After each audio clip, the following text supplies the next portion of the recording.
Nous sommes, je crois, le premier musée à Bordeaux à avoir lancé dans le cadre d'un des axes du travail pédagogique que nous menons ce travail lié à l'environnement, c'est-à-dire ce rapport entre art et environnement. Je crois qu'il est incontournable à l'heure actuelle quand on travaille dans le musée d'art contemporain. Et donc ce rapprochement avec la maison éco-citoyenne est un peu bonheur. Je sais qu'ils ont déjà utilisé pour les expos. On a des liens comme ça qui sont quand même assez fréquents. Et nous sommes d'autant plus heureux que dans le cadre du cycle API parce qu'il y a un projet qui est mené au CAPC depuis le 7 avril 2014, c'est-à-dire qui est un projet qui nous satisfait énormément parce qu'il est à la fois une sorte d'exemple de ce que peut être une médiation réussie. C'est-à-dire voilà, ce projet, il est mené par Pierre Granger-Pradera et il est soutenu par la fondation Hermès qui a aimé le projet que Pierre a monté avec le musée, et donc il nous soutient de façon à ce que nous ayons les moyens de mener à bien un vrai projet de ruche connectée avec, sur 2 ans au moins, voilà, un rucher urbain. Donc maintenant je vais laisser la place à l'artiste Pierre Granger-Pradera qui va nous amener dans son univers artistique. Pardon Pierre. Alors bonsoir, merci à tous d'être venus. Je crois qu'on est à la limite de ce que la salle peut accueillir. Et c'est très bien. Voilà, donc depuis, comme le disait Sylvie, depuis le 7 avril ici, on a eu la chance. Je dis on parce que je ne travaille quasiment jamais tout seul. On sait pas, voilà, ces travaux sont des travaux qui sont toujours collectifs parce que c'est assez difficile. Ça serait impossible dans le temps d'une vie de mener des activités à la fois techniques, des collaborations avec des scientifiques, enfin voilà, on ne peut pas être à la fois tout et artiste, puisque artiste, ça c'est mon métier principal, je dirais. Et donc j'ai été invité ici pour mettre des ruches sur le toit, et des ruches avec lesquelles on fait un travail qui est d'un côté un travail technique, c'est-à-dire qu'on les connecte à Internet. Alors, pour être un peu plus précis, on y met des capteurs dessus. On met des capteurs de poids, des capteurs de température, des capteurs d'humidité, qui envoient des données sur ce qu'il se passe dans la ruche, sur une base de données qui est publique. Alors, c'est des outils qui existaient déjà un petit peu, notamment il y a des entreprises qui fabriquaient comme ça quelques balances connectées pour pouvoir à distance suivre un peu l'évolution de ces ruches. Mais il n'y avait aucune solution, je dirais qu'on appelle libre. Alors, on entend tous parler d'open source. L'open source, c'est bien. C'est quand déjà celui qui fabrique quelque chose, l'industriel qui va fabriquer quelque chose, va mettre les plans à disposition. Eh bien, là, libre, ça va un peu plus loin. C'est-à-dire que là, les plans sont accessibles, le code informatique qui fait fonctionner le système est accessible aussi, mais il est utilisable librement. N'importe qui peut l'utiliser sans payer de licence, n'importe qui peut le modifier et le redistribuer sans aucun souci, ou même le redistribuer dans l'État sans aucun souci. Ça veut dire que tout ce que l'on développe ici, en collaboration depuis plusieurs années avec quelques ingénieurs qui travaillent aussi comme ça en freelance dès qu'ils en ont, sur leur temps libre, pardon, dès qu'ils en ont le temps sur le projet, en collaboration avec des scientifiques qui nous disent que les données, eux, ils aimeraient bien avoir des données plutôt comme ça ou des données plutôt comme ça, parce que prendre une donnée de poids, c'est une chose, mais pour que ça soit utilisable pour eux, il faut qu'ils aient une fourchette sur la précision. Il faut ensuite que ça soit rangé d'une certaine manière. Il faut qu'on s'entende pour la manière dont on range les choses sur la base de données publiques. Donc tout ce travail-là, on en a abattu beaucoup depuis le 4 avril, puisqu'on est le 7 avril, puisqu'on est déjà au 3e prototype de ruche connectée. Enfin, on en a fait 3. Un premier qu'on avait installé ici le jour de l'inauguration et qu'on a fini de mettre au point ici. Un second qu'on a amené et qu'on a amené à Helsinki qui nous donne aussi des mesures d'une ruche qui est dans le jardin botanique d'Helsinki. Et un 3e que l'on a mis là. Et enfin, là nous sommes en train de préparer un 4e qui pour la première fois sera autonome en énergie. Parce que pour que tout ça puisse fonctionner, je dirais, pour que l'on ait beaucoup de données dans notre base de données. Il faut qu'il y ait beaucoup d'apiculteurs qui soient intéressés. Pour que beaucoup d'apiculteurs soient intéressés, il faut d'une part que ça leur rende service, donc il faut que ça soit simple à utiliser. Il faut d'une autre part que ça soit pas trop cher, parce que sinon c'est impossible de s'équiper. Donc nous, on essaie de faire, par exemple, là, le troisième socle balance que l'on a fabriqué, on en a pour un peu moins de 200 € de matériel pour le fabriquer. Voilà. Ce qui est beaucoup, beaucoup moins cher que les balances du commerce qui vont plutôt dans les 1400 € à peu près. Et ensuite, enfin, pour avoir beaucoup de données et de données utilisables, il faut être très précis. Donc nous, on a augmenté la précision. Ah oui, voilà, j'étais sur l'autonomie. Pour que l'apiculteur il la mette en pleine campagne, sa ruche, il ne peut pas la brancher, il n'aura pas l'électricité. Donc il va falloir qu'elle consomme très très peu pour pouvoir fonctionner avec des tout petits panneaux solaires. Mais parce que ça va vite la consommation. Et si on doit prendre un panneau solaire de cette taille-là, c'est pareil. L'apiculteur ne va pas amener un panneau solaire de cette taille-là sur le site et de toute façon, ça coûterait beaucoup trop cher. Donc, on a réussi à diviser par 18 la consommation entre le premier et le quatrième socle. On arrive enfin à être suffisamment sobre pour passer sur des petits panneaux solaires.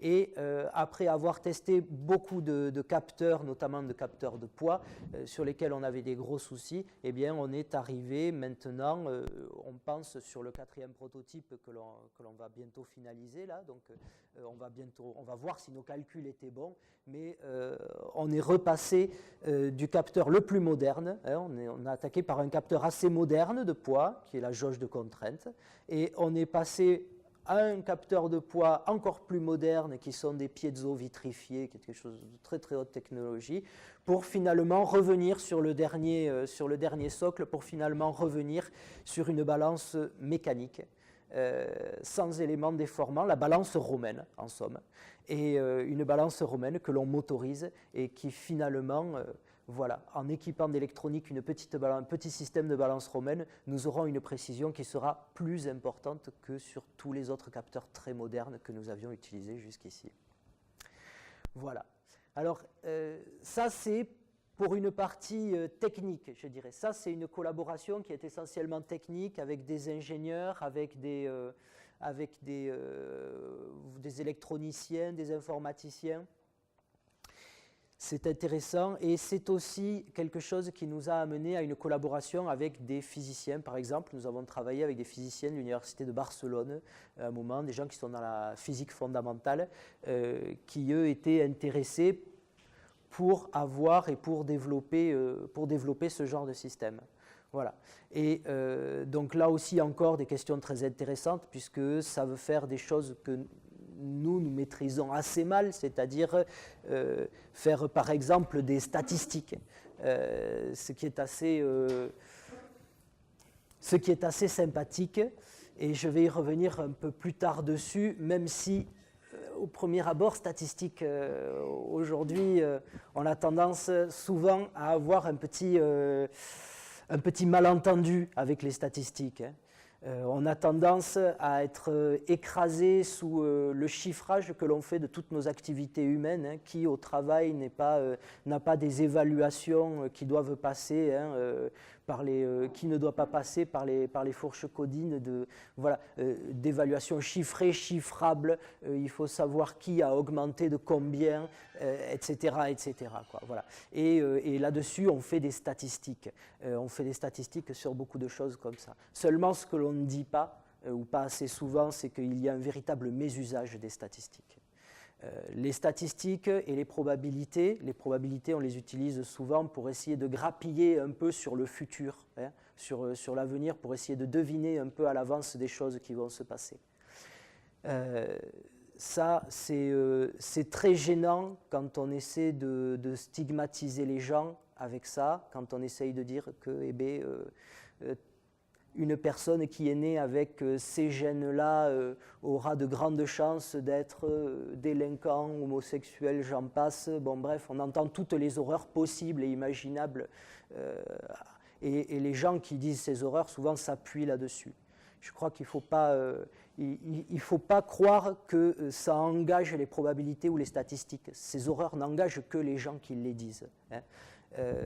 D'ailleurs, si l'on est vraiment sérieux et si l'on est déterministe et que l'on est vraiment, vraiment sérieux, déterministe, c'est-à-dire qu'on s'imagine qu'en découpant le monde comme ça, voilà, en mettant du chiffrage au maximum sur le monde, on pourra prédire, comme en termes de balistique, ce qui va arriver. On pourra prédire un peu le futur. Eh bien, prédire un peu le futur comme ça, oui, mais si on est vraiment déterministe, on sait qu'on ne pourra jamais vraiment prédire le futur. Le mieux que l'on puisse faire, c'est éventuellement, voilà, prédire de manière quasi certaine, mais jamais certaine, des fréquences à laquelle les choses vont arriver. Voilà. Ça, c'est vraiment le maximum que l'on pourra grappiller au futur. Voilà. Tout le reste, ce qui vous explique que grâce aux chiffres d'aujourd'hui, ils savent de quoi demain sera fait, il faut s'en méfier. Bref, revenons un peu à nos moutons. Il n'y a pas que des collaborations voilà, avec des techniciens et des scientifiques ici. Ce qui est assez chouette, c'est que j'ai la chance aussi de pouvoir développer des collaborations artistiques. Alors, des collaborations artistiques, ça peut être dans le travail avec les abeilles. Voilà, puisque collaborer avec les abeilles pour faire des installations, pour faire des œuvres, ça peut être quelque chose d'assez merveilleux, puisqu'elles ont cet avantage, le vivant a cet avantage qu'il nous contraint, voilà, et qu'il nous permet de combattre une autre contrainte qui vient trop vite, hein, c'est la contrainte des humains, celle qu'on voudrait toujours imposer à l'ordre des choses et à l'ordre dans lequel les choses se passent. Par exemple, les abeilles, si on veut faire quelque chose, on a décidé qu'il fallait à tout prix le faire aujourd'hui, mais qu'il pleut, eh bien non, on ne pourra pas ouvrir la ruche. Voilà, un point, c'est tout. Et voilà, les choses nous arrêtent un peu là. Et de la même manière, quand je travaille avec les abeilles, par exemple pour faire une installation comme ça m'est arrivé, voilà, on part avec une idée en tête, hein, et puis on est tellement obligé d'être attentif aux matériaux qu'on manipule, puisque c'est du vivant, puisque en plus, bon, c'est des abeilles, donc si des gens se font piquer, enfin tout un tas de choses comme ça, mais on est tellement obligé d'être attentif aux matériaux qu'on manipule que on a plus de facilité, je dirais, à s'arrêter à un moment du projet et à dire non, stop. L'objectif qu'on s'était fixé, c'était très bien, mais regardez là, il y a quelque chose qui est beaucoup plus intéressant que l'objectif que l'on s'était fixé. Et il faut savoir arrêter les choses et, quitte à décevoir, je dirais, au premier abord, pour permettre de s'arrêter sur quelque chose qui était finalement beaucoup plus intéressant que ce que l'on avait visé. Voilà, pour perdre un peu l'objectif. Et ici, moi, j'ai la possibilité de continuer. Vous voyez sur ce tableau un peu, j'avais déjà commencé parce que c'est souvent comme ça que mon travail se passe. Avant de fabriquer des installations avec des ruches, avant de fabriquer des systèmes techniques, de les inventer, de travailler, je travaille pas mal depuis longtemps, sur une théorie que j'appelle la théorie des trous, où je travaille sur les trous dans la chaîne du sens, dans le langage. Et ça se présente toujours comme ça, c'est-à-dire qu'il y a toujours nécessairement un public pour que les choses puissent advenir. Effectivement, comme ici où on voit qu'il y a des choses un peu effacées derrière et puis il y en a une autre qui vient la recouvrir, etc. Il y a un travail de réflexion qui se fait tout au long de la vie. On a tout un tas de choses comme ça qui s'accumulent les unes derrière les autres, qui se mélangent, qui se percutent. Mais attention, ça ne prend corps, ça ne prend des mots qu'à partir du moment où j'ai un public pour pouvoir le donner. Voilà. S'il n'y a pas un autre à qui le raconter, eh bien toutes ces choses ne prennent jamais complètement forme et toutes ces idées ne viennent jamais complètement. Et ce qui s'est passé au tout début, c'est que j'avais besoin de raconter une histoire parce que j'avais moi-même du mal un peu à saisir comment ça fonctionnait. Je voyais bien qu'il y avait des bouts de langage, si on les met comme ça, si on fait un petit diagramme comme ça, avec 0 et 1, où on va même le refaire un peu, voilà, en plus grand parce qu'il y a du monde, pour que tout le monde puisse voir. Je ne sais pas, on manque pas trop de lumière. Il y a peut-être...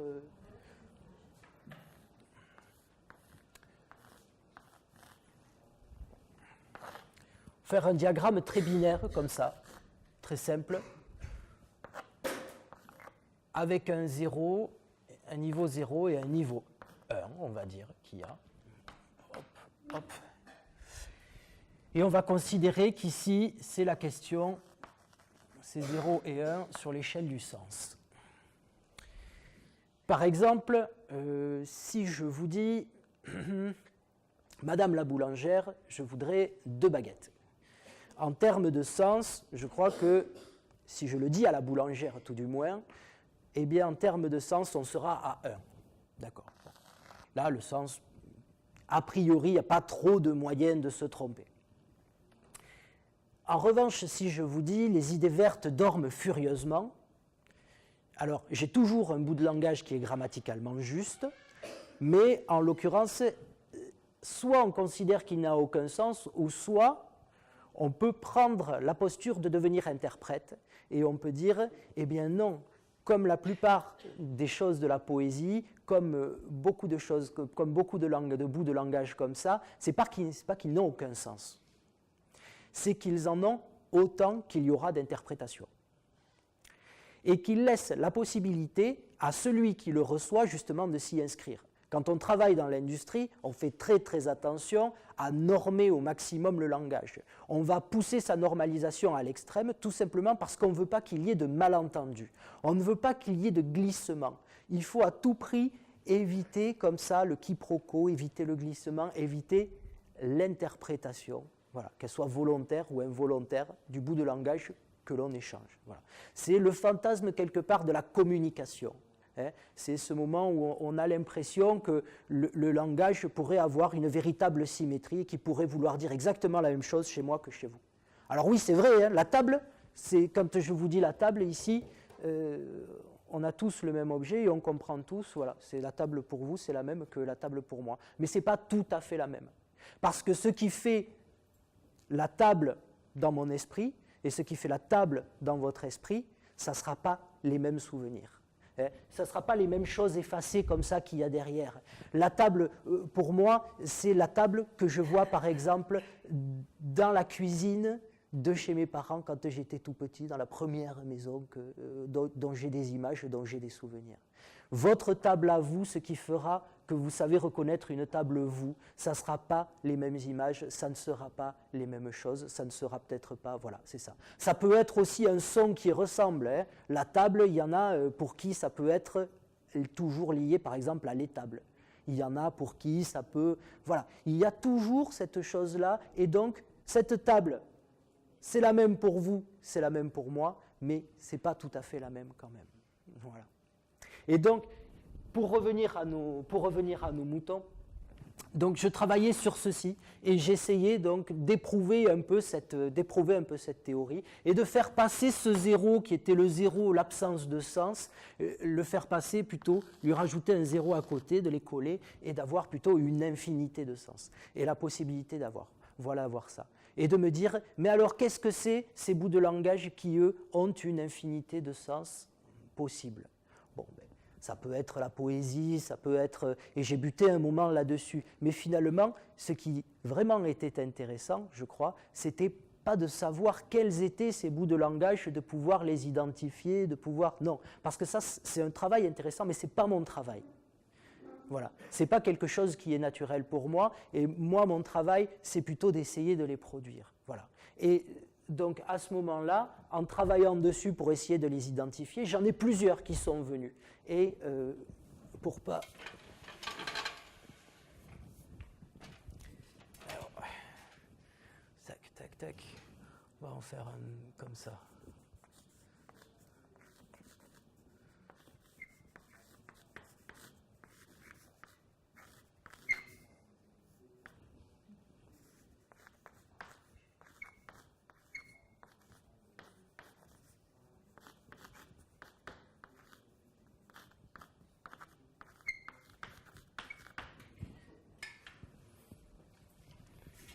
Alors celui-là, il est pratique, je le réutilise souvent. Ich weiß nur, I don't need. En allemand, ich weiß nicht, c'est je ne sais pas. Voilà. En anglais, I don't know. Donc, voilà. Et les deux, à un moment, se sont mélangés. Ça arrive. Et ce mélange qui aurait pu être une erreur, qui aurait pu être une chute, hein, eh bien, et ça s'est mélangé, et ça a même glissé. Le I don't nicht est devenu le I don't nicht. Voilà. Et voilà. Ich weiß no I don't nicht. Et ce glissement, cette erreur, nous a donné, m'a donné comme ça, comme un cadeau, un petit bout de langage avec une équivoque, avec comme ça à l'intérieur voilà, des possibilités d'en penser plusieurs choses, mais une grande difficulté à essayer de le fixer, à essayer de l'arrêter, au moins en termes de sens. Et ces allers-retours du sens, ils arrivaient à un moment qui était intéressant parce que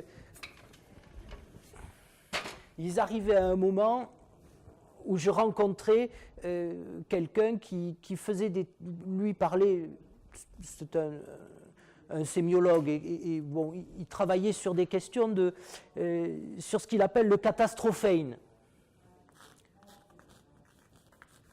Et alors le catastrophène, tout simplement, j'écris en français, mais tout simplement, c'est l'enroulement kata qui se brise. Voilà. C'était l'enroulement qui se brise. Et moi, cet enroulement dont il parlait dans le langage, etc., pour moi, je l'ai encore plus, je l'ai stigmatisé par rapport à ce que lui en fait, parce que lui gardait quelque chose de très ouvert hein, sur cette signification. Mais pour moi, c'était l'enroulement des idées qui se brise sur le réel du langage. C'est-à-dire que ça devenait cette impossibilité que l'on a à faire passer complètement quelque chose dans le langage. On a beau ressentir quelque chose, on va essayer d'en faire du langage, on va essayer de l'exprimer, eh bien il y aura toujours un petit reste à la fin dans cette chose que l'on ne réussira pas à faire passer complètement dans le langage. Voire même ça peut être très compliqué de trouver les mots. Hein. Parfois on bégaye, on bredouille et puis rien ne sort. Hein. Et il n'y a que quelques sons comme ça. Et bien voilà. Non seulement il y a dans cette histoire d'enroulement qui se brise une question de cette répétition, et ensuite il y a cet accident où ça se brise, l'endroit où ça se brise, le kata, là je l'ai noté comme ça, R, ça c'est le réel, que je note comme le sol, on le dessine en mécanique. Hein. Quand on fait de la mécanique, des plans mécaniques, ces choses-là, eh bien on le note comme ça. L'art, ici, la possibilité que l'on a sur des projets comme ça, c'est qu'on peut mélanger comme ça, on peut utiliser des langages hors de leur contexte, hors de leurs limites. Personne ne me grondera ici si j'utilise à mal le langage de la mécanique. En revanche, si j'étais dans des études de mécanique comme j'en ai eu fait, eh bien, je me serais fait taper sur les doigts. Je serais sorti du cadre et effectivement, pour pouvoir maintenir une discipline, il est très important de faire ce travail de bien la délimiter, de bien la borner, de bien la noter. Voilà. Et bien, s'il y a une discipline, quelque chose qui est sympathique ici, c'est qu'on est à la frontière, hein, de langage, je dirais de langage au pluriel, hein, et ça, c'est la possibilité non seulement pour moi, mais aussi pour les gens avec qui je travaille, qui sont parfois des ingénieurs, des scientifiques ou des apiculteurs ou des gens comme ça, parfois pour eux la possibilité aussi de faire des glissements, de grappiller un peu des choses qui semblent être des accidents et qui après peuvent devenir des outils.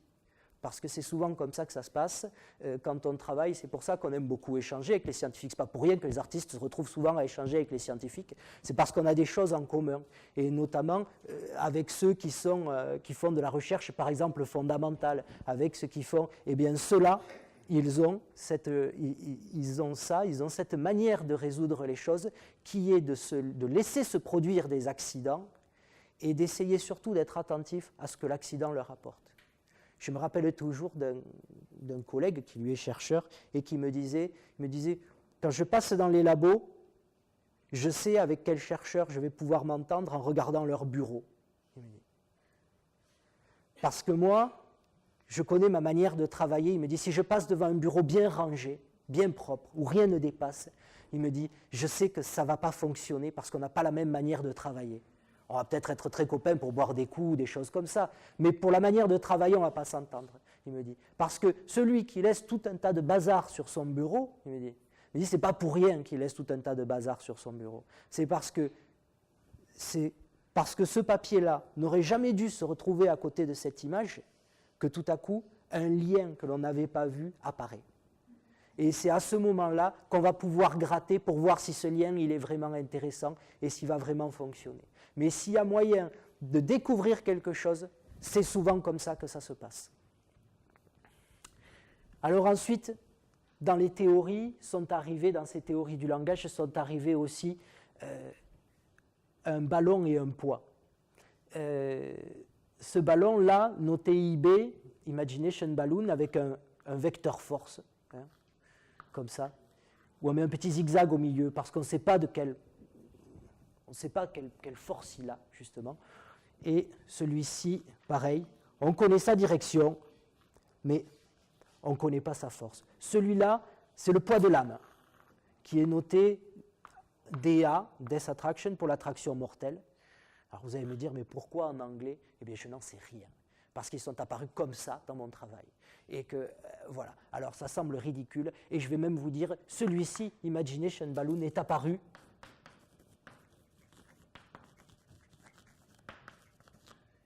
Il est apparu non seulement en anglais, mais avec quelque chose que je savais être une faute d'orthographe en anglais. Pourquoi il est comme ça? Eh bien, peut-être qu'un jour, j'aurai des éléments de réponse, mais pour l'instant, je n'en ai aucun. Et ici, tendu entre les deux, surtout, il y a S qui est le sujet. Alors ce fil qui est tendu comme ça entre le ballon de l'imagination qui s'enlève, qui s'envole, et le poids de l'attraction qui tire vers le bas, lui, le sujet, il est toujours tendu entre les deux. Et ça, tout ça, c'est des choses que j'ai expérimentées. C'est-à-dire que, et on en fait d'ailleurs encore assez souvent, c'est-à-dire qu'assez souvent, je fais des installations ou je fais des ateliers dans lesquels eh bien, les enfants qui sont là, les gens qui sont là, je leur fais écrire un petit mot sur un papier et ensuite on le coule dans un petit pot en cire d'abeille, comme ça. On l'attache avec un fil à un ballon d'hélium et puis on les lance. En général, on les lance dehors. Ou alors, ça peut être des cas dans lesquels eh bien, on expérimente de voir combien de temps ils restent en l'air. Et surtout, à un moment, il y a quelque chose qui se passe, c'est que l'équilibre est rompu, le ballon ne reste pas complètement figé en l'air, et il descend tout doucement. Et il y a une descente, comme ça, qui se fait, qui est très lente, jusqu'à ce que le ballon tombe par terre. Bon, eh bien, ça, toutes ces choses-là, ça c'est pareil. L'enroulement des idées qui se brise sur le réel du langage, eh bien ça, j'ai pu l'expérimenter avec des ventilateurs. On met un ruban, comme les gymnastes, sur le ventilateur et on le laisse tourner. Alors ça crée un balourd, un déséquilibre sur le ventilateur qui tourne, sur le moteur du ventilateur. Et au bout d'un moment, le ventilateur, le moteur, il crame. Il fait une petite fumée blanche et l'enroulement s'arrête. Voilà. Et c'est comme ça, c'est en l'expérimentant que je me suis dit, mais oui, mais cet enroulement qui semblait insoluble, eh bien, sa seule solution, c'est peut-être ça, c'est peut-être que justement, à un moment, il s'arrête. Et c'est en essayant comme ça quelque chose qui, a priori, en faisant une expérience qui est a priori absolument pas scientifique de quelque chose, d'une idée que l'on a eue, que, eh bien, un accident à l'intérieur de cette expérimentation nous fait nous dire, ah mais oui, la solution, eh bien, elle est peut-être là. Pour revenir un peu à nos moutons et faire, je ne sais pas où j'en suis dans le temps, je ne sais pas quelle heure il est, si on a encore un peu de... Si, c'est possible. Oh là là, je vais vous embêter un peu alors. Non, on va faire simple. Tac, tac, tac, on est passé par là, on est passé par là. Vous étiez venus au départ pour des histoires d'abeilles. C'est ça, il me semblait. Hein. Voilà. On va y revenir. Et on y revient. Ce projet-là, assez intéressant, que l'on mène de manière assez difficile parce que on a peu de temps pour travailler dessus, hein, quand on a fini nos journées avec nos occupations, chacun, moi ça, les ingénieurs le code, etc. Le soir, quand on a fini, on travaille là-dessus avec le temps qui nous reste un peu fatigué et on essaye de mener le projet autant qu'on peut. Et il y a quelque chose que l'on n'a pas pu, mais alors pas du tout pu aborder depuis le début où on travaille ensemble et qui est très très important, c'est l'interface qui va permettre aux apiculteurs d'utiliser ces socles connectés. Parce que pour l'instant, ça envoie bien des données, je vais vous en montrer, ça envoie bien des données, ça envoie des données sur une base. Honnêtement, il faut être au minimum très geek et voire un peu ingénieur pour comprendre. Ça, non, ça c'est simplifié, ça. Non, ça c'est très simplifié. Ça, là, on déplace... Enfin, non, c'est simplifié déjà.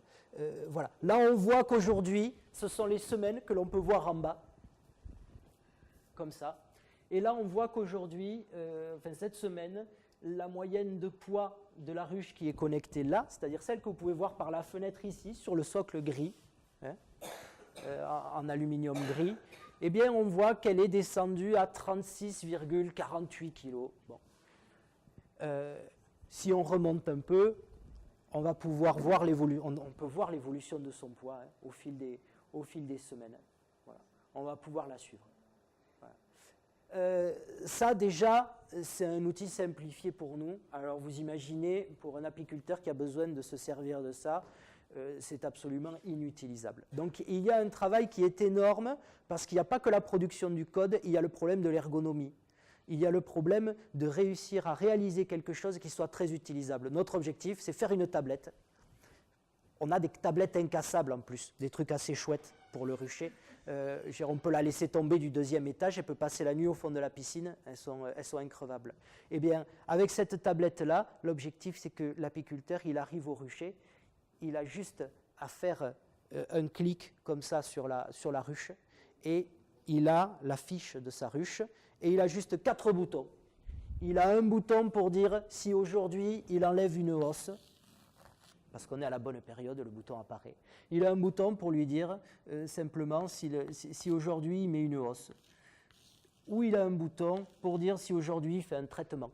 Il a un bouton très simple, pour que le plus vite possible, il puisse noter, quand il a fini sa visite, là, il puisse noter ce genre de choses. S'il a un doute sur quelque chose, il sort le cadre et il photographie le cadre. Il trouve que son couvain, il n'est pas beau.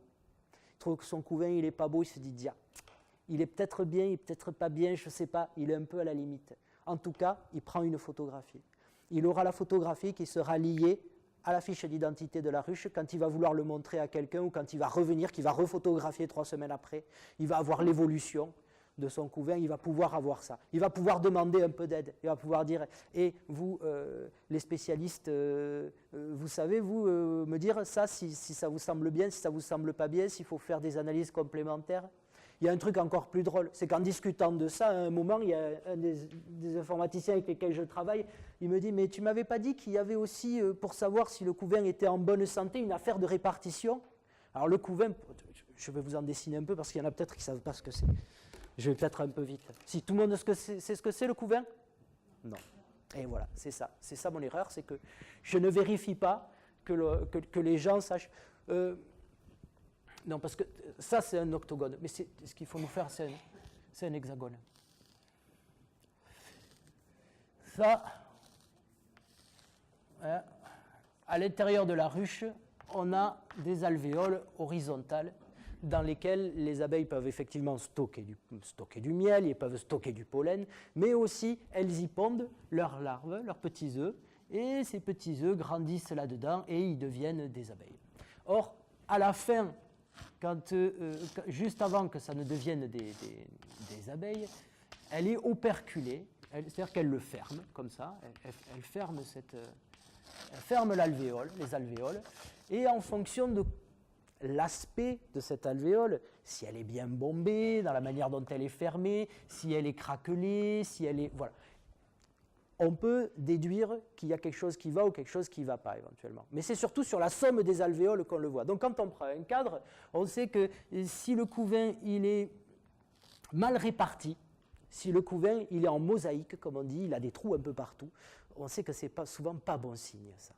Et il y en a un qui m'a dit, mais tu ne m'avais pas dit qu'il y avait un problème, qu'il y avait une histoire où on pouvait détecter les problèmes comme ça. Je lui dis, oui, effectivement. Il me dit, mais peut-être qu'avec un bon algorithme, si on trouve le bon, juste en photographiant le cadre, eh bien, l'ordinateur serait capable de nous dire qu'il y a effectivement, non pas à coup sûr, mais un grand nombre de chances qu'il y ait telle maladie. Voilà une des pistes, le genre de pistes sur lesquelles on travaille. Il y en a une autre aussi où on part dans l'autre sens, des fois. C'est au cas par cas. Par exemple, des fois on fait de la rétro-ingénierie. C'est-à-dire qu'il y a des chercheurs anglais qui ont montré, ils ont repris un travail qui était vieux, qui existait, mais ils ont montré qu'avec des capteurs qui enregistrent le chant des abeilles, c'est-à-dire le bruissement que fait la ruche vers midi et vers 16 heures au printemps et au début de l'été, ils arrivaient à savoir à coup sûr 15 jours à l'avance si la ruche allait essaimer. Donc ça c'est intéressant, et ce qui les intéressait aussi beaucoup, essaimer, merci. La ruche va essaimer, c'est-à-dire que la ruche va se diviser. Au printemps, au début de l'été, et même pendant tout l'été, les ruches, c'est comme ça qu'elles se multiplient. Les abeilles élèvent une nouvelle reine. Alors une nouvelle reine, pareil. Alors, ils ne l'élèvent pas à l'horizontale, ils lui font une cabane un peu spéciale, comme ça. Voilà, pour faire vite. Et l'entrée est là. Voilà. C'est exactement le même œuf fécondé pondu par une reine, hein, que pour faire une ouvrière classique. La seule différence, c'est qu'elles la nourrissent, les ouvrières la nourrissent différemment, celle-là d'abeilles. Et ça devient une reine. Et cette reine, il se trouve qu'elle se fait la malle avec la moitié de la colonie. Bon, des fois, c'est elle qui reste, c'est la vieille qui part, ça dépend. Mais la plupart du temps, en général, c'est quand même la jeune, il paraît que c'est la jeune qui part, en général. Bon. Mais voilà. Donc, la moitié de la colonie d'abeilles, on est au printemps, imaginons, il y a 30, 40, 50 000 abeilles à l'intérieur de la colonie. Eh bien, à un moment, un jour, vous allez voir sortir un immense nuage. Voilà. Il ne faut pas prendre peur. Vous pouvez le traverser, il n'y a aucun souci, elles ne vous diront rien. Ce n'est pas un jour où elles sont énervées. Et ce nuage va partir fonder avec la reine, donc la moitié de la ruche avec la reine va partir fonder une nouvelle colonie ailleurs. Voilà. C'est ça l'essaimage. Et pour les apiculteurs, c'est important de savoir à l'avance quand il va y avoir des essaimages, parce que ça leur permet, pour certaines, de les enrayer, ça permet pour d'autres de faire des expérimentations, parce qu'il y en a qui s'amusent à diviser les ruches, enfin bon bref, il y a énormément de choses qui sont importantes, mais surtout, c'est une piste pour les scientifiques, parce qu'eux, ils pensent qu'on pourra déterminer beaucoup plus de choses grâce à ce champ des abeilles. Là, dans ce champ des abeilles, en faisant le traitement de quelque chose d'analogique au départ, hein, en le transformant en série de numéros. Voilà. On donne des valeurs comme on a fait là, hein, mais pour un signal un peu plus complexe. Eh bien, en le transformant et en faisant un traitement mathématique de ça, si on a déjà réussi à voir 15 jours à l'avance que la ruche va essaimer, eh bien, ils pensent que l'on pourrait voir beaucoup d'autres choses. Seulement, c'est un système qui est breveté. Et qu'ils ont leur système à eux, leur version à eux, ils sont pieds et poings liés, ce sont des universitaires, mais qui sont pieds et poings liés avec les entreprises avec lesquelles ils ont des accords, etc., etc. Nous, ce que l'on fait, c'est qu'on fait de la rétro-ingénierie, on les libère. C'est-à-dire qu'on essaye de refaire la même chose à l'envers. On voit les résultats qu'ils ont eus, on sait à peu près par où ils sont passés parce qu'ils ont publié, et donc on essaie de refaire la même chose à l'envers pour déposer en licence libre cette fois-ci, c'est-à-dire la licence libre, c'est pour simplement empêcher que quelqu'un dépose un brevet et empêche tout le monde de le faire. Voilà, ça permettra à tout le monde de le faire. Et à partir de ce moment-là, on arrive à libérer cette connaissance et même, surtout, on va essayer de faire moins cher parce que leur modèle à eux, ils partent sur des capteurs qui sont très très chers. Et nous, ce que l'on voudrait réussir, c'est faire la même chose de manière fiable et mesurée, mais avec des capteurs vraiment, vraiment, vraiment moins chers. Nous, on voudrait passer de 250 à 5 € le capteur. Voilà. Nous, on veut passer dans des choses comme ça.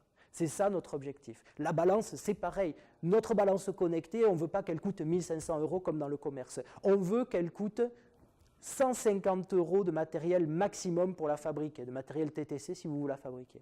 Et on émet les plans au fur et à mesure. Tous les plans, nous, pour faire toutes les expériences que l'on fait, quand on réussit quelque chose, on met les plans en ligne, on les partage, etc. Ça, aujourd'hui, c'est une question qui est très importante, je pense. Le monde est en train de changer sous bien des aspects. On a tous assez peur de ce qui se passe. On voit bien, les abeilles disparaissent, c'est-à-dire qu'il y a encore une vingtaine d'années, on estime que les pertes annuelles étaient normales, naturelles, étaient entre 5 et 10% des colonies chez les apiculteurs. Dans leur colonie, là, si vous laissiez vos abeilles comme ça, tranquillement, vous perdiez entre 5 et 10%. Aujourd'hui, on est, selon les régions d'Europe, d'après les dernières enquêtes à grande échelle et sur des durées suffisamment importantes pour être sérieuses, ils annoncent entre 25 et 40%. Vous imaginez si nous, on perdait dans chaque classe d'âge entre 25 et 40% des individus chaque année? Bon, on a une chance quelque part, c'est que les abeilles ont une énorme capacité de reproduction. Une reine, quand elle est fertile au maximum, elle peut pondre jusqu'à 2000 œufs par jour. Bon, on arrive avec ça à compenser un petit peu, mais de moins en moins suffisamment. On a de plus en plus de problèmes. On estime qu'il manque, cette année, là, cet été, ce printemps, cet été, on estime qu'il va manquer 13 millions d'essaims d'abeilles en Europe. 13 millions d'essaims d'abeilles. Ça, c'est la partie émergée de l'iceberg. Quand je dis abeilles, je parle des abeilles domestiques. C'est celles-là dont voilà, parce que celles-là, on arrive à les observer parce qu'on les a sous la main, on les a mises dans une boîte. Mais toutes les abeilles sauvages, c'est-à-dire énormément plus de variétés, c'est-à-dire probablement plus d'1 millier de variétés ici en Europe, voilà, eh bien, celles-là, on est incapable de mesurer la disparition de celles-là. Et on est aussi incapable de mesurer la disparition des autres pollinisateurs. Voilà. On ne sait pas. Et surtout, le gros souci, c'est que vu qu'on ne sait pas pourquoi elles disparaissent, eh bien, on ne sait pas si on ne pourrait pas disparaître nous aussi ou être très fortement impactés comme elles par les mêmes choses. Mais on n'a pas les mécanismes. Alors, il y a quelques suspects, parce qu'il y en a qui sont presque toujours là quand ça se passe mal. Alors, au bout d'un moment, on commence à se dire, attends. Mais ça ne suffit pas à faire un coupable.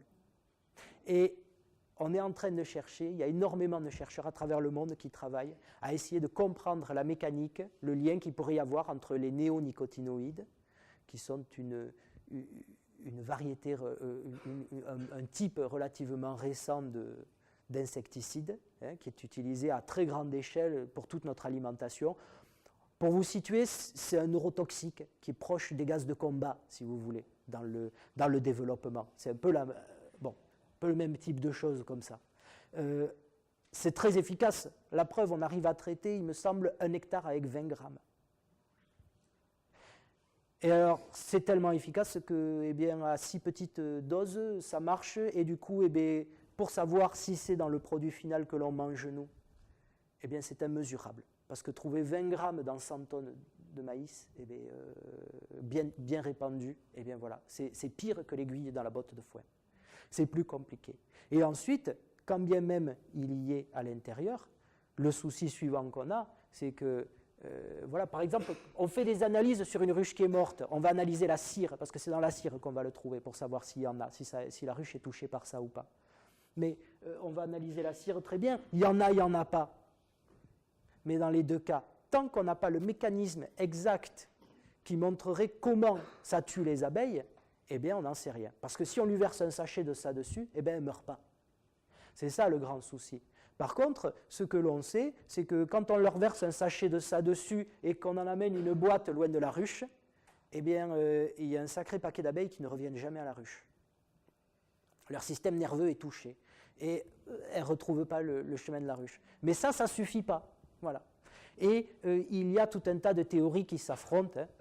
Il y a notamment des théories du multifactoriel qui disent « Ah, mais quand on ne sait pas, il suffit de prendre plusieurs facteurs. » Voilà. Alors, c'est le varroa. Le varroa, c'est la tique que les abeilles elles ont sur le dos. Alors, c'est très sympathique de dire que c'est le varroa, sauf que du varroa, il y en a depuis le début du XXe siècle ici. Enfin, je veux dire, qu'est-ce qui a changé? Il y a bien une bascule qui s'est faite il y a une quinzaine d'années. Bon. Eh bien, pour l'instant, on ne sait pas. On n'a pas tous les éléments en main. Alors, ça sera peut-être sur un accident que ça se trouvera. Et moi, au début, quand j'ai monté le programme, on m'a dit « Ah oui, c'est super, vous allez trouver pourquoi les abeilles disparaissent. » Comment? Non, j'en sais rien. Celui qui trouvera que les abeilles disparaissent, c'est peut-être un mec qui était en train de réparer, je ne sais pas moi, qui était en train de réparer quelque chose qui n'avait rien à voir. C'est peut-être quelqu'un qui fera une expérience totalement différente. Et peut-être que nous, la seule chose que l'on trouvera avec nos expériences, c'est, je ne sais pas, quelque chose sur les tremblements de terre. Ou peut-être rien du tout. Ou peut-être que ce que l'on trouvera. Mais en tout cas, ce qui est important pour nous, ce n'est pas tellement de trouver un résultat qui marche. C'est souvent, plus souvent, de trouver le résultat de quelque chose qui ne marche pas. Parce que savoir que quelque chose ne marche pas, c'est souvent plus important pour avancer ensuite, pour que les autres avancent, que de trouver quelque chose qui marche. Et ensuite, il y a autre chose. Il y a une chose qu'on essaye de faire régulièrement, c'est que ces actes-là, isolés, ne serviraient à rien. S'il n'y a pas de transmission, à notre sens, de ce que l'on fait, si on n'a pas la possibilité justement de réussir à communiquer ça, même si ce n'est pas nécessairement le bon mot, si on n'arrive pas à publier, si on n'arrive pas à mettre des licences qui permettent à tout le monde d'y accéder, et surtout si on n'arrive pas à avoir ce contact humain qu'on peut avoir là maintenant pour vous expliquer les choses de visu et pour pouvoir les vivre un peu, pour pouvoir transmettre ça, pas transmettre le contenu finalement de l'expérience, hein, mais plutôt transmettre, notre enthousiasme, celui qui nous a amenés à faire ça, et celui qui nous amène coûte que coûte, quoi qu'il arrive, à continuer de faire ça. Enfin, je veux dire, ici, on a 5 ruches sur le toit. Bon, ben, au printemps, hein, peut-être que sur les 5 colonies, il y en a 5 de mortes. Peut-être qu'il nous en reste 5 de vivantes. Peut-être que, voilà. Eh bien, c'est pas ça le souci. Hein. On recommencera dans tous les cas. Et on persévérera dans tous les cas. Ce qui est important, c'est que ici, pendant tout ce temps, on a eu des écoles. Ici, pendant tout ce temps, on a eu des gens. C'est fabuleux l'abeille pour ça. C'est un levier symbolique incroyable. Il y a des gens qui ne veulent pas entendre parler d'art, en particulier d'art contemporain. Ils vont vous dire « non, moi ça ne m'intéresse pas », ou alors surtout, ils vont arriver en vous disant « qu'est-ce qu'il faut que je comprenne ? Expliquez-moi ce qu'il faut que je comprenne. » Parce qu'ils se sont retrouvés, à mon sens, à un moment mis à la porte de quelque chose. Ils ont eu cette impression-là. Ils ont dit, mais on me met à la porte de la culture, on me met à la porte de l'art parce qu'il doit y avoir une bonne explication, mais ils se la gardent. Et c'est pour les gens qui ont fait les études pour, qui ont appris la bonne explication, qui ont toute cette chose-là, qui ont tout ce cursus-là, etc. Mais pas du tout. Ça, c'est un malentendu. Il n'y a pas de bonne explication dans tous ces bouts de langage. Il n'y a que des interprétations.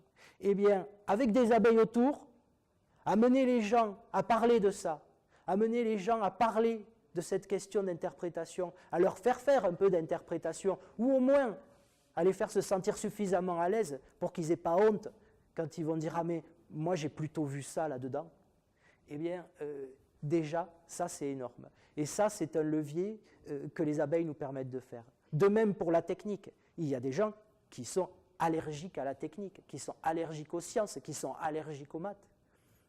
Mais quand on amène les gens, quand on va amener des gens qui vont s'intéresser un peu au langage, qu'on va les amener aux mathématiques en leur disant, voilà, en travaillant sur le langage, on voit bien que, comme je disais tout à l'heure, il y a toujours un impossible, un petit reste dans ce que l'on n'arrive pas à passer dans le langage.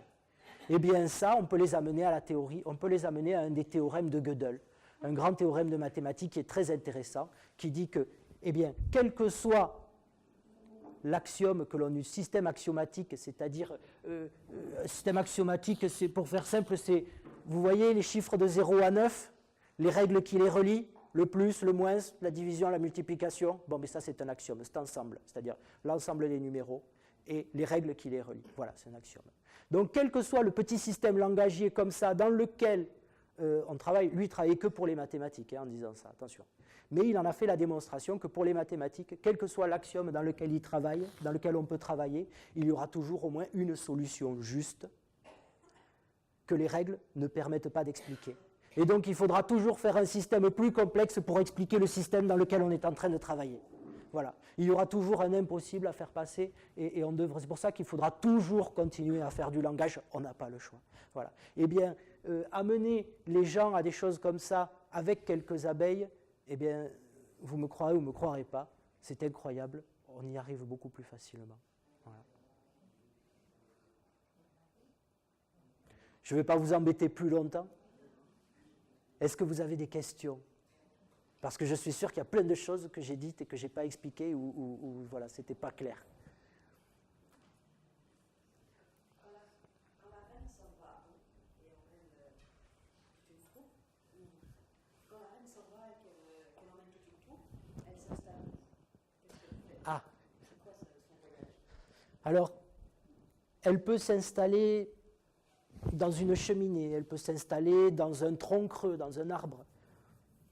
Elle peut s'installer aussi dans la ruche d'un apiculteur chanceux qui a laissé une vieille ruche avec quelques vieux cadres dont il a fait exprès de ne pas trop les nettoyer et où il a mis 2 cires neuves au milieu comme ça. Et puis voilà. Et puis il a la chance comme ça. C'est comme ça que moi j'ai eu mon premier essai d'abeilles ici à Bordeaux. Un jour j'avais laissé une vieille ruche comme ça sur le balcon me disant on ne sait jamais.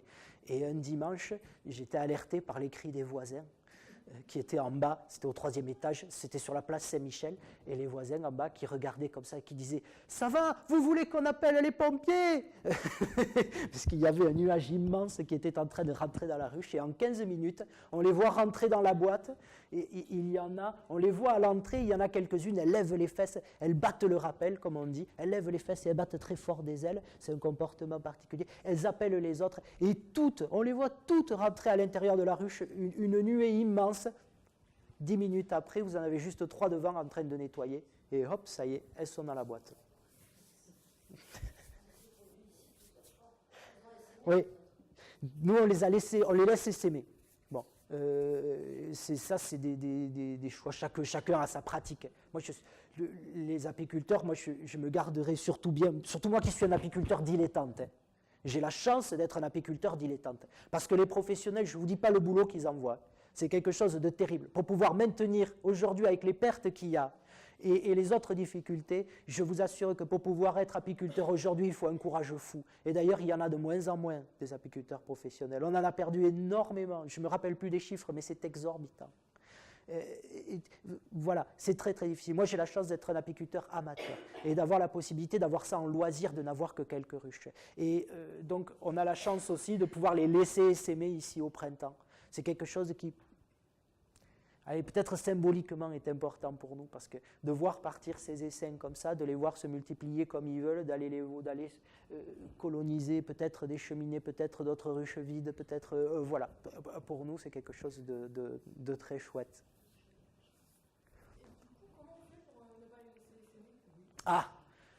On surveille bien au printemps, hein. On ouvre régulièrement les ruches, on retourne les cadres, on regarde, hop, on voit qu'il y a une cellule royale comme ça. Et bien cette cellule royale, on y met un coup de ciseau, c'est réglé.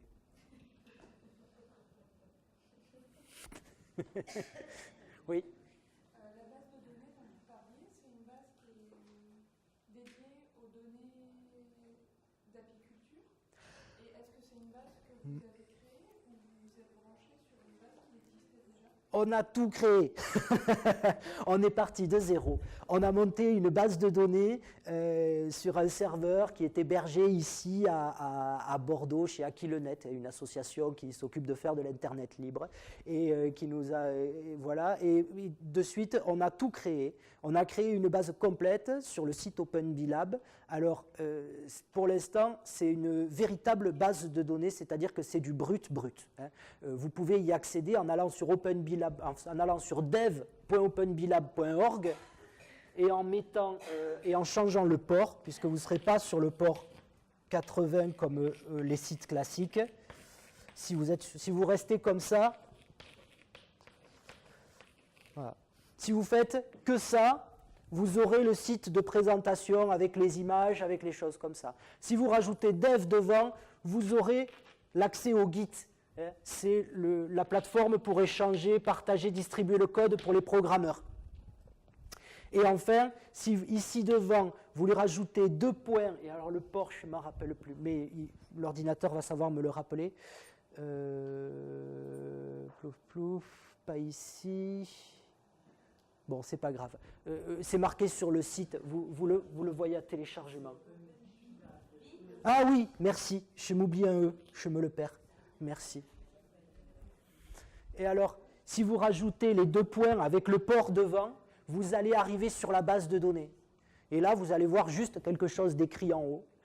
Bon, ce n'est pas très compréhensible pour les êtres humains si vous ne vous y connectez pas en ligne de commande avec, comme les pirates informatiques, vous savez, dans les films, là.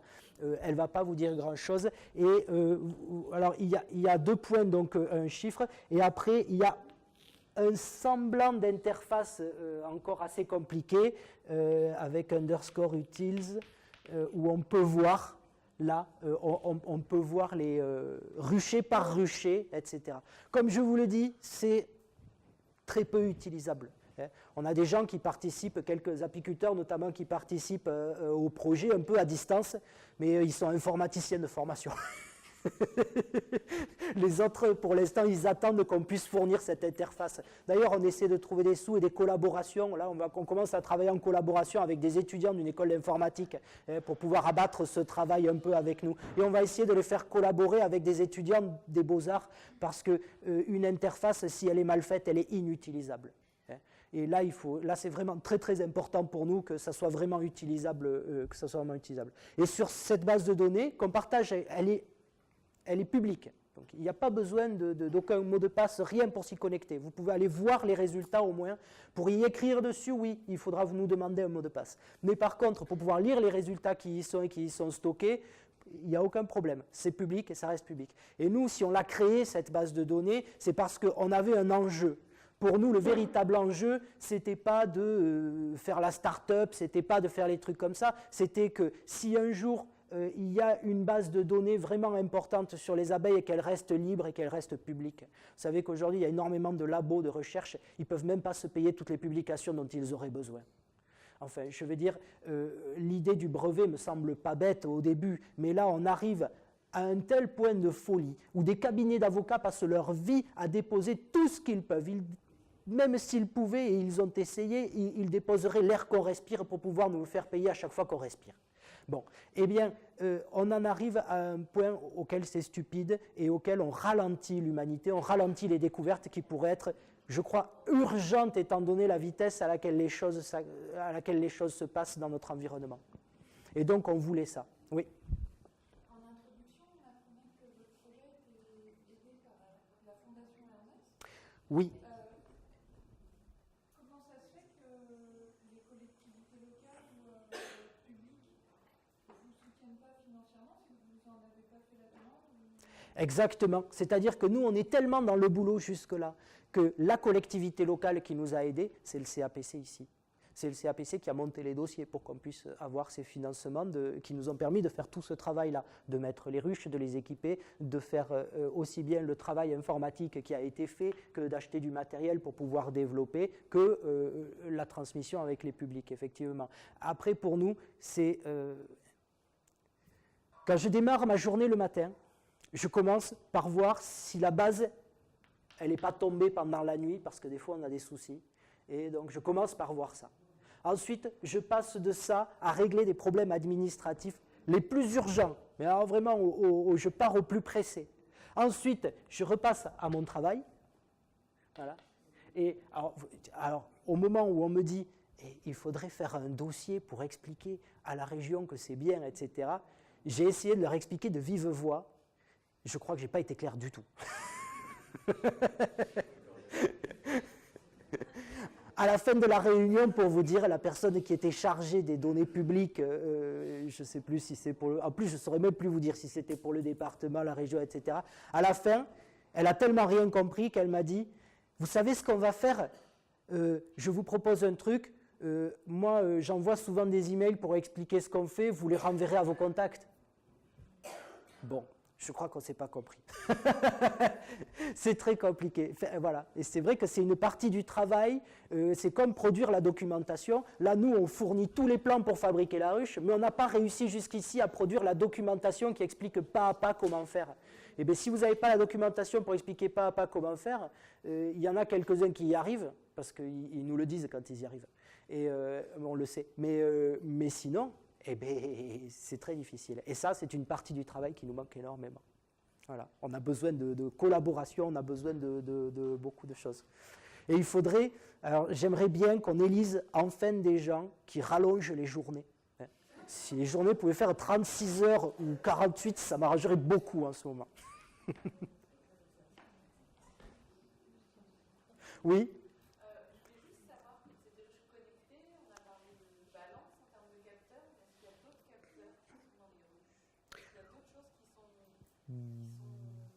Oui, pour l'instant, la balance est température-humidité dans certaines. On a température-humidité à l'intérieur de la ruche.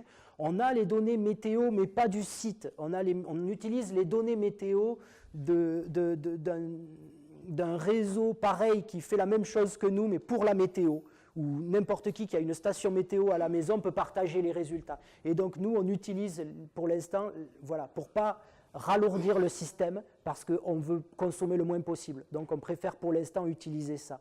Bon, et donc on a les données météo, vous pouvez trouver dans la base. Vous voyez, les données météo avec, bien sûr les données de temps pour savoir quelle heure il est, etc. La ruche, le rucher, la localisation, puisqu'on a une localisation approximative grâce au système d'émission. Voilà. Alors comment on fait les ruches, là, on ne peut pas leur mettre une puce de téléphone dedans, hein. Vous les rendez dingues. Hein. Je ne vous dis pas à chaque fois que la puce de téléphone, elle envoie un texto, la ruche, elle fait comme ça. Bon, c'est pas possible. Donc on a été obligé de les éloigner des ruches et d'utiliser des systèmes de radio qui communiquent jusqu'aux ruches et qui, a priori, n'ont pas l'air de leur faire d'effet pour l'instant. Bon, c'est pareil, hein, on est sur un tout petit échantillon. Quand on en aura plus, on aura plus de détails. S'il faut vraiment, on passera un jour au fil, mais en fait, c'est compliqué de passer au fil. Au milieu d'un rucher, vous passez entre deux ruches, il y a un câble. Vous faites tomber deux ruches, un apiculteur, je ne vous dis pas le bazar, quoi. C'est pas bon. Ça démarre très mal. Voilà. Donc voilà, c'était ça la question. Voilà. Donc voilà les données qu'on a. Et bien sûr, à Barcelone, eux, ils ont commencé à mettre des données sur l'entrée et sortie des abeilles. Ils ont mis des portes à l'entrée des ruches, des portes qui ressemblent à ça, tiens d'ailleurs, où les abeilles, à chaque fois qu'il y en a une qui passe quelque part, eh bien, ils le savent. Et donc, ils arrivent à donner des entrées-sorties. Mais c'est compliqué parce que ça, c'est une expérience qui modifie ce que l'on observe. De mettre une porte comme ça qui contraint les abeilles en entrée-sortie, ça modifie l'expérience et donc on ne sait pas à quel point. Voilà, on ne sait pas à quel point, donc ça c'est compliqué. Voilà, on a ça. Et puis on travaille aussi pour mettre des caméras vidéo, alors qui n'enverraient pas toute la vidéo de ce qui se passe, mais qui traiteraient juste, qui permettraient de faire la même chose qu'eux, mais sans embêter les abeilles avec des portes. Juste une caméra vidéo au-dessus de l'entrée qui regarde ce qui se passe et qui est capable de compter les entrées-sorties assez précisément et qui est capable en même temps, ça serait notre rêve ultime, sans que ça consomme et tout ça, d'être capable juste de nous renvoyer donc le résultat de ça et d'être capable de nous renvoyer aussi s'il y avait du pollen sur les pattes de ces dames. Voilà. Et ça c'est du boulot. Voilà. Voilà, c'est toujours pareil. Techniquement, on sait que c'est possible. Après, il faut que, voilà. Après, on sait qu'il y a un travail de développement absolument énorme là-dessus. C'est des pistes qu'on a enclenchées, hein, mais sur lesquelles il faudra certainement de la patience, du temps et beaucoup de travail pour y arriver. Ouais. Et vous disiez que les puces de téléphone, ça les perturbait. Oui. Et le fait d'avoir un petit champ électrique, j'imagine que, quand vous parliez d'alimentation électrique pour les balances, ça veut dire qu'il y a un petit champ électrique qui circule. Et ça ne les perturbe pas, les abeilles ? Alors, ici, on a des transformateurs, effectivement, parce qu'on a du 220 qui arrive jusque dans le boîtier, et dans le boîtier, on transforme le 220 en 5 volts, donc effectivement, on a des alimentations, et souvent, ce sont des alimentations pour qu'elles soient légères, à découpage, et effectivement, ça crée des champs électromagnétiques, mais on n'arrive pas à voir pour l'instant quels seraient les effets. En revanche, on s'est basé pour ça pour l'effet des téléphones portables sur les ruches, on s'est basé sur une étude suisse qui était assez bien menée à mon goût, parce qu'il y a beaucoup d'études où vu qu'ils ne publient pas tout le protocole, on ne sait pas trop, voilà, c'est pas évident de savoir, ou alors les échantillons sont trop petits. Mais là, l'étude était pas mal, et où c'est carrément avec le téléphone portable, mais à l'intérieur des ruches. Pour bien les faire réagir. Voilà. Parce qu'après, nous, en termes de retour de ce que l'on a, j'ai pas mal d'apiculteurs qui participent au programme et qui me disent j'ai essayé l'expérience, mais pas à l'intérieur de la ruche, avec le téléphone à l'extérieur de la ruche, recevoir le texto, etc. Et apparemment, ils n'ont pas le bruissement. Mais nous, sachant que déjà le téléphone portable avait cet effet-là à l'intérieur de la ruche, on s'est dit, même en l'éloignant un peu, on ne voudrait pas trop, voilà, on voudrait éviter autant que faire se peut les problèmes de ce genre. En revanche, quand on utilise du 433 MHz comme les télécommandes de portail ou des choses comme ça, alors il y a aussi une affaire de puissance. C'est-à-dire qu'entre un Wi-Fi qu'on va utiliser au minimum et un Wi-Fi qu'on va pousser au maximum, voilà, le Wi-Fi au maximum, il va être à peu près au même niveau de puissance que les téléphones portables quand ils envoient un texto. Parce qu'eux, ils ont beaucoup de puissance. Ils envoient en watts, ça envoie, quoi. C'est pas, voilà, c'est pas du léger. Voilà. Donc il y a non seulement la fréquence, parce qu'il y a des fréquences qui font rentrer en résonance, on le sait, l'eau, comme le micro-ondes, voilà, le micro-ondes à la maison, c'est parce que c'est la bonne fréquence. On décale un peu la fréquence, on a le Wi-Fi. Ce sont des fréquences qui sont proches, mais qui n'ont pas du tout les mêmes effets. Et après, il y a la puissance aussi qui compte. Ouais. Est-ce que dans votre travail, il y a quelque chose en direction des frelons aussi asiatiques? Est-ce que ça va permettre C'est très important parce qu'ici, on a des chasseurs de frelons derrière vous, quelque part. Il est caché. Il est où, Mathieu? Attendez. Bougez pas. Une seconde.